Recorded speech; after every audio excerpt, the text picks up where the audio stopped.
আপোনালোকে জানেনে অলিম্পিক কেনেকৈ আৰম্ভ হৈছিল? নমস্কাৰ বন্ধুসকল, মই শ্যামল। আহক ভিডিঅ'টো আৰম্ভ কৰোঁ। প্ৰথম অলিম্পিক কেতিয়া আৰু কিয় হৈছিল সঠিককৈ ক'ব পৰা নাযায় যদিও খ্ৰীষ্টপূৰ্ব 776ত গ্ৰীচৰ চহৰ এলিছত হোৱা বুলি কিছুমান সেই সময়ৰ লিখিত ইনক্ৰিপশ্যনত পোৱা যায়। সাধাৰণতে এইটো মানা হয় যে অলিম্পিক ইয়াতকৈ 500 বছৰ পুৰণি। গ্ৰীকসকলৰ পৌৰাণিক কাহিনী মতে প্ৰাচীন কালত অলিম্পিক প্ৰতি 4 বছৰৰ মূৰে মূৰে গ্ৰীকসকলৰ দেৱতা জিউছৰ সন্মানাৰ্থে হোৱা এক ধৰ্মীয় উৎসৱ আছিল।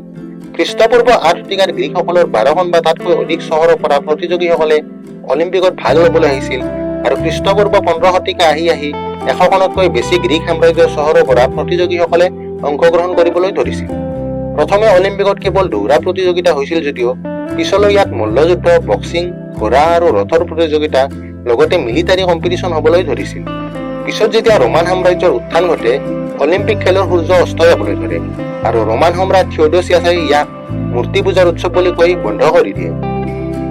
ইয়াৰ বহু হাজাৰ বছৰ পিছত 18শ শতিকাত ইউৰোপত নৱজাগৰণৰ কালছোৱাত কিছুমান ইউৰোপীয় দেশে অলিম্পিকৰ দৰে স্পৰ্টিং ইভেণ্ট আয়োজন কৰিবলৈ ধৰে।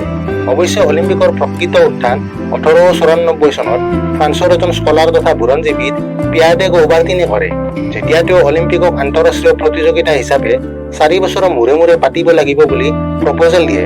তেওঁ 1894ত পেৰিছত হোৱা এক ইণ্টাৰনেশ্যনেল স্পৰ্টছৰ এক কনফাৰেন্সত এই প্ৰপ'জেল দিছিল আৰু 79খন দেশৰ প্ৰতিনিধিয়ে তেওঁৰ এই প্ৰস্তাৱক সন্মতি প্ৰদান কৰিছিল।